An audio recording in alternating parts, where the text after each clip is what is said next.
Go ahead. Terry, just having Daniel Murphy batting third, moving him down a little bit. What was the thought process behind that? Thought process was more towards David. You know, we thought Sandy came in yesterday. We talked a little bit about you know, the lineup and how to reshape it, and he brought up a great point, and it was the numbers that David put up in the WBC were unbelievable. You know, the RBIs, and one of the things that the reason why he hit fifth in the WBC, and one of the reasons is because people were on ahead of him.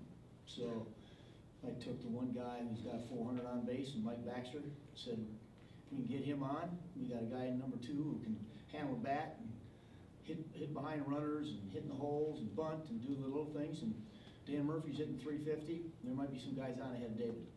And I just thought that might give us an opportunity to score some more runs early.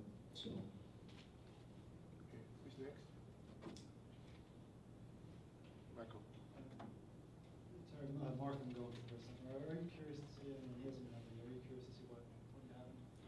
Well, you know, Mike, I saw him. We saw enough of him in spring training. We know what kind of pitcher he is. Obviously, it's all about the health issues, and you know, he says he's feeling great, which is, you know, it's all. We know he's going to sink it. He's going to change up. He's going to work the corners. He's going to work fast. You know, he's one of those guys.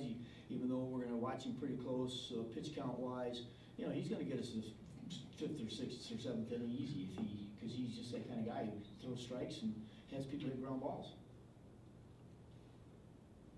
Who's next? Who was that other question? Is he on a pitch count, or what do you expect? Well, he's not, but we're going to be careful. I mean, the most he's thrown 75. So, you know, we're going to, if he gets his, he's depending on where he is in the game at 85 or 90, he's probably going to be done. So. Michael. Terry, Ike down at 7th in the order. Is that just a reflection of the way it's going for him right now, or is it more of a function of the lineup? Well, you know, when we moved, we decided we talked about putting David in the 4th hole. You know, I wanted a lefty behind him against Kendrick, and so there was, with the way Lucas is swinging, I thought he'd be the guy. And John Buck is, even though he's had a couple of bad games, he's still dangerous. He's still putting up good numbers. And the next spot was Ike's, and you know, that still was pretty much a function of the lineup. When you look at the way he's swinging right now, is it a fair comparison the way he started last year to this year, or do you think he's getting better swings now? Right now, I think he's getting better swing. And again, I do believe a lot of it has to do with some adjustments he's made at the plate. So, you know, the hardest thing, you know, because he went through what he did last year. Obviously, the first month of the season is something that everybody's, you know, analyzing up and down. But this guy's got a track record of driving in runs, and so right now, you know, he's just trying to make sure that he stays positive. And you know, and that's one of the things I'm trying to do is put him in a spot where he doesn't feel that added pressure. I mean, I saw what he said that you know, I gotta, you know, I'm going to carry this team. I hope that happens. I hope it happens soon. But I'm just trying to right now let him relax a little bit and find that the swing we know that he's got. Okay, anybody next? Mark.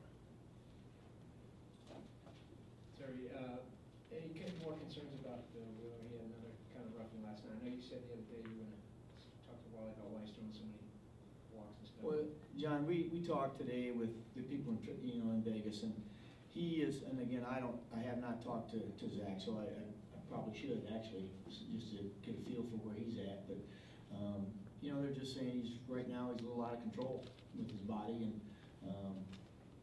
and I get when you hear that and you don't see it, we haven't seen it, but when you hear that, you know, that can be certainly in direct relation to trying to overthrow perhaps due to the league.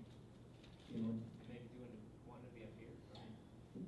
Well, you know, we've been told what it's going to take to be up there. And but you know what I mean? That's how he thinks he's got to be great to get here. That's how you overthrow, I guess. Well, that could be a part of it, John, for sure. But we told him. I told him spring training. Look, I spent 12 years in the Pacific Coast League. I know how the numbers can be distorted. I'm not in it, so it's not about the numbers. It's about commanding the strike zone. You know, if he's throwing his pitches in the strike zone out there, some of them are going to be hit, and some of them are going to be fly balls. They're going to get out of ballparks.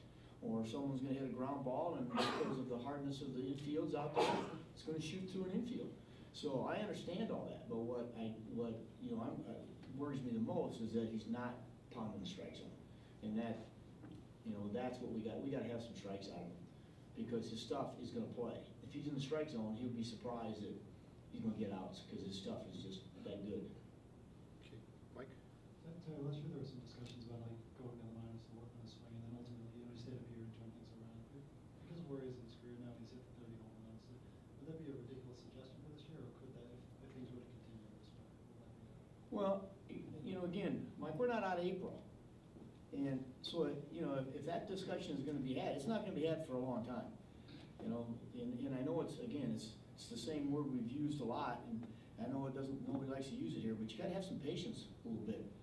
I looked at Matt Kemp's numbers the other day. They were very good for Matt Kemp.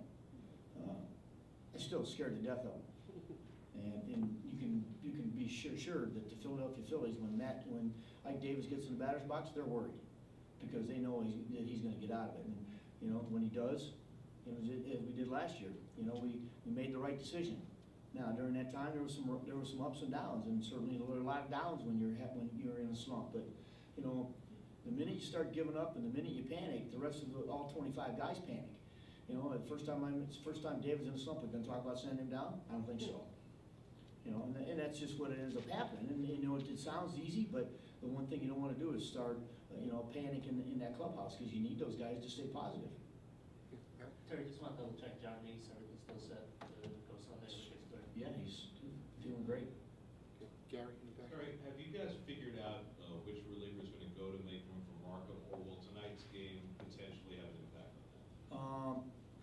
Gary, I have not talked to Sandy today, but we have an idea who it's going to be.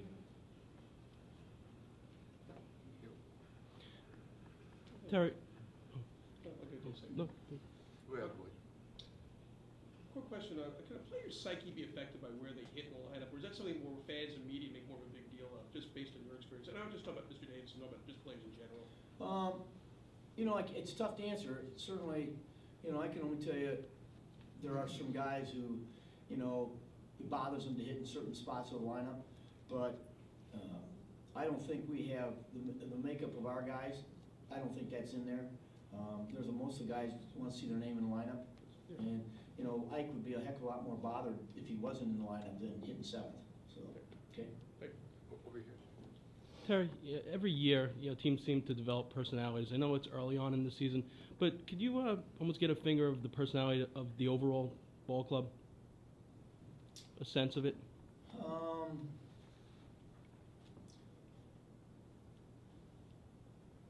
Probably not yet.